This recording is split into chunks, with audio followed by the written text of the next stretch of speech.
लो मेरे कक्षा 8वीं के विद्यार्थी तो विषय सामाजिक विज्ञान का पेपर लेकर आ चुके हैं, अर्धवार्षिक पेपर, ठीक है, हिंदी माध्यम का, ठीक है। तो यहाँ पर सारा पेपर सोल्व करके बताने वाले हैं।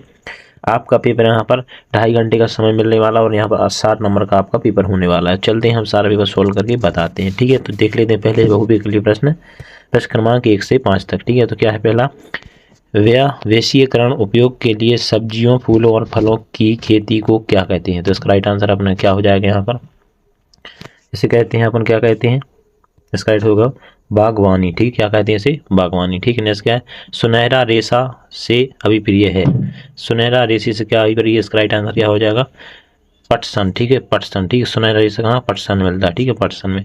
भारत की रक्षा नेता और प्रमुख सेनापति होते हैं, ठीक है, भारत की रक्षा सेना और प्रमुख सेनापति होते हैं। तो इसका राइट आंसर क्या हो जाएगा यहाँ पर, इसका राइट आंसर सी, ठीक है, राष्ट्रपति, ठीक है, राष्ट्रपति द्वारा, ठीक है। नेक्स्ट क्या है, भारत के अधिकांश भूमि का उपयोग किसके लिए किया जाता है? तो राइट आंसर इसका क्या हो जाएगा, इसका राइट आंसर हो जाएगा खेती, ठीक है, खेती के लिए किया जाता है, किसके लिए, खेती के लिए किया जाता है। नेक्स्ट क्या है, भारत में जनगणना कितने वर्षों में एक बार होती है? तो इसका राइट आंसर क्या हो जाएगा यहाँ पर, 10 वर्षों में, ठीक है, इसका राइट 10 वर्षों में, ठीक है, 10 वर्षों में एक बार होती है, ठीक है। यहाँ पर सारे यहाँ पर सही विकल्प बता दिए। अब खालिस्तान देख लेते हैं, तो नीचे यहाँ पर चलते हैं, प्रश्न क्रमांक 6 से 10, ठीक है। तो यहाँ पर हमने रिक्त स्थान देख लेते। पहला क्या है, टिक्कों कारखाना खालिस्तान नदी के किनारे पर स्थित है। तो किस नदी के किनारे पर स्थित है? तो इसका होगा स्वर्ज रेखा, ठीक है, स्वर्ज रेखा, ठीक है। कौन सी नदी पर है? स्वर्ज रेखा नदी पर, कौन सी, स्वर्ज रेखा नदी पर, ठीक है। नेक्स्ट क्या है अपना, वे संविधान जो प्रकृति से प्राप्त, प्रकृति से वे संसाधन जो प्रकृति से प्राप्त होते हैं और बिना किसी विशेष परिवर्तन के उपयोग में लाए जाते हैं, खालिस्तान साधन कहलाते हैं। तो कौन से साधन कहलाते हैं?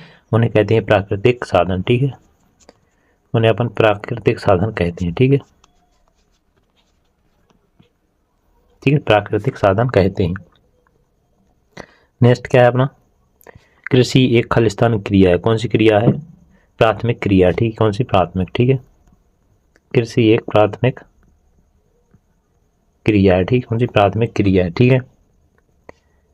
नेक्स्ट, मक्का को खालिस्तान के नाम से भी जाना जाता है, किसके नाम से आता है? भुट्टा, ठीक है, इसके भुट्टा, ठीक है,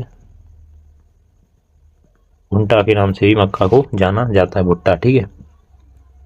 नेक्स्ट, उभरते हुए उद्योग खालिस्तान के नाम से भी जाना, ऊपरी उद्योग को किसके नाम जाना जाता है?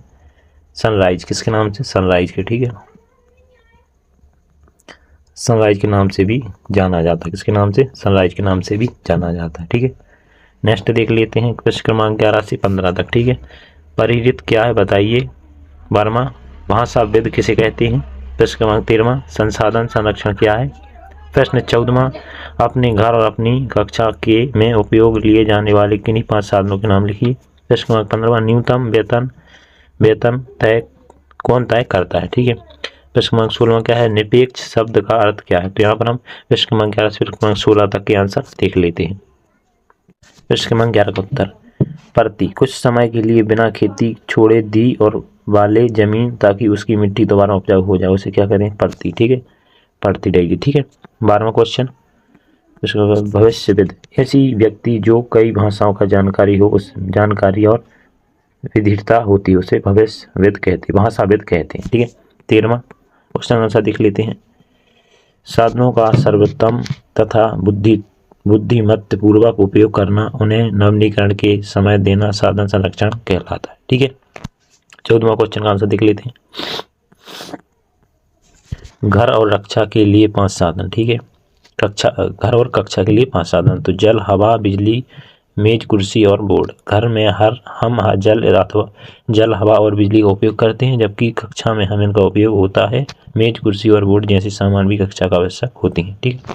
15वां का आंसर देख लेते हैं, यहाँ पर क्या है, न्यूनतम वेतन प्रत्येक राज्य की सरकार तय करती है। न्यूनतम वेतन कौन तय करता है? राज्य की सरकार, ठीक है। 16वें का आंसर देख लेते हैं, तो क्या है, निरपेक्ष शब्द का समानार्थी शब्द क्या है? न्याय संगत व्यवहार करना, ठीक है। अब नेक्स्ट क्वेश्चन देख लेते हैं 17 से लघु उत्तरीय प्रश्न देख लेते हैं 17 से 22 तक, ठीक है। तो 17वां क्वेश्चन क्या है, जेम्स मिल ने भारतीय इतिहास को किन कालखंडों में बांटा है? 18वां, यूरोप व्यापारिक कंपनियां भारत की तरफ क्यों आकर्षित हो रही हैं? प्रश्न 19वां, भारत में ईस्ट इंडिया कंपनी का प्रथम उद्देश्य क्या था? क्वेश्चन 20वां, कौन सा उद्योग प्रति आधुनिक उद्योग का मेरुदंड कहा जाता है और क्यों? 21वां क्वेश्चन, धर्म को राज्य से अलग रखना महत्वपूर्ण क्यों है? प्रश्न 22वां, मतदान प्रक्रिया में अमिट स्याही से मतदान की अंगुलियों पर निशान क्यों लगाया जाता है? ठीक है, तो 17 से 22 तक के आंसर देख लेते हैं।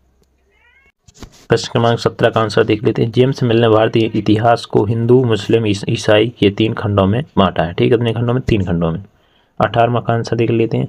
यूरोप कंपनियां को भारत तरफ आकर्षित होने का निम्नलिखित कारण, क्योंकि यूरोप कंपनियां भारत के साथ व्यापार में अपार संभावनाएं देखती हैं। यूरोप देशों में भारत की अनेक वस्तुओं की भारी मांग थी, जैसे कपास, रेशम, काली मिर्ची, लौंग, इलायची और दालचीनी इत्यादि।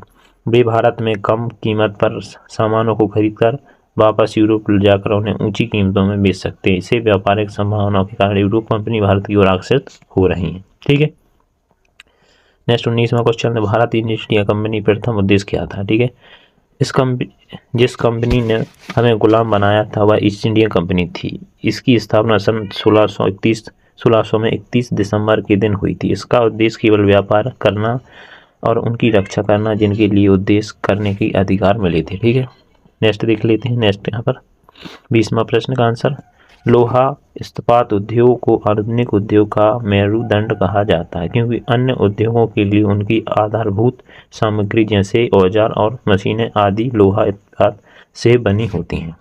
ठीक है, प्रश्न क्रमांक 21वां देख लेते हैं। धर्म और राज्य से अलग रखना महत्वपूर्ण है। धर्मनिरपेक्षता का सबसे महत्वपूर्ण पहलू है धर्म को समाज शस्त्र से अलग करना। एक लोकतांत्रिक देश में एक बहुत जरूरी है। दुनिया के तकरीबन सारे देशों में एक से ज़्यादा धर्मों को लोग साथ रहते हैं। ठीक है, जाहिर है कि देश की किसी एक धर्म के लोग की संख्या ज़्यादा होगी। अरब सागर बहुत मत वाले धर्मों के लोगों को राज्य सत्ता से पहुंच जाते हैं। लोग उनका समूह दूसरे धर्मों के खिलाफ भेदभाव करने और उन्हें परेशान करने के लिए सत्ता और राज्य के आर्थिक साधनों का इस्तेमाल कर सकता है। लिहाज बहुमत की निरंकुशता और उनके कारण मौलिक अधिकारों का हनन का अहम कारण है, जिससे चले लोकतंत्र समाज और राज्य और धर्म को अलग अलग रखना इतना महत्वपूर्ण माना गया है। ठीक है, नेक्स्ट 22वां का आंसर देख लेते हैं।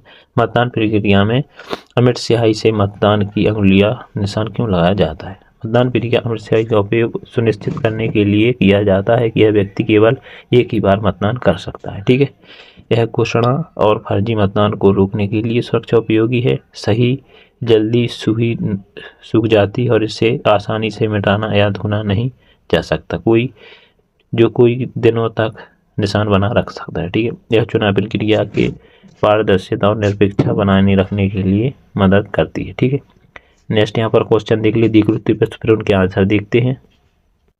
दीर्घ उत्तरीय प्रश्न देख लेते हैं। प्रश्न 23वां, 1857 की क्रांति में असफलता के क्या कारण रहे समझाएं।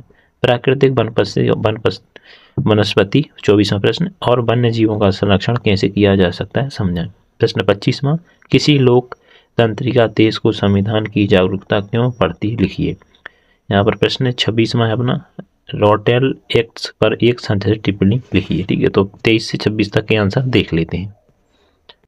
प्रश्न क्रमांक 23 का 1857 क्रांति की असफलता के कारण। 1887 में व्यापक पैमाने पर हुई एक विद्रोह में भारतीय सैनिकों की संख्या अंग्रेजों के सैनिकों की संख्या से काफ़ी अधिक थी। यह कारण रहा है कि प्रारंभ में अनेक स्थानों पर भारतीयों को असफलता प्राप्त हुई।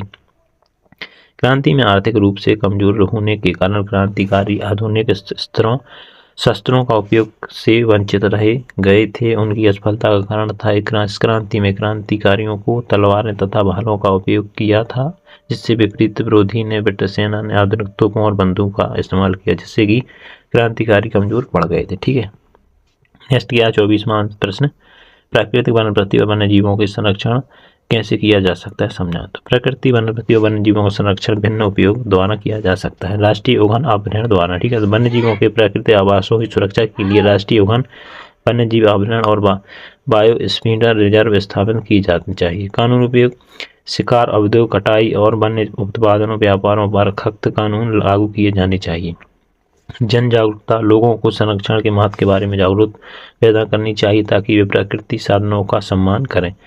वन नियंत्रण, अधिक से अधिक पेड़ लगाकर वनों की कटाई को रोकना और वनस्पति का संरक्षण किया जा सकता है। प्रदूषण नियंत्रण, प्रदूषण को नियंत्रण करना भी आवश्यक है क्योंकि हम पारिस्थितिकी तंत्र की नुकसान पहुंचाते हैं। ठीक है, नेक्स्ट क्वेश्चन का आंसर देख ले। 25वां संविधान की जागरूकता, तो यह उन आदर्शों को सूत्रबद्ध करता है जिनके आधार पर नागरिकों और अपने देश की अपनी इच्छा और सपनों के अनुसार रच सकते हैं। यह ऐसा नियम निश्चित करता है जिसके द्वारा शासकों के हाथों संपत्ति और दुष्प्रयोग को रोका जा सके। संविधान यह भी सुनिश्चित कर सकता है कि कोई ताकतवर समूह किसी दूसरे का ताकतवर समूह को लोगों के खिलाफ अपनी ताकत का प्रयोग ना कर सके।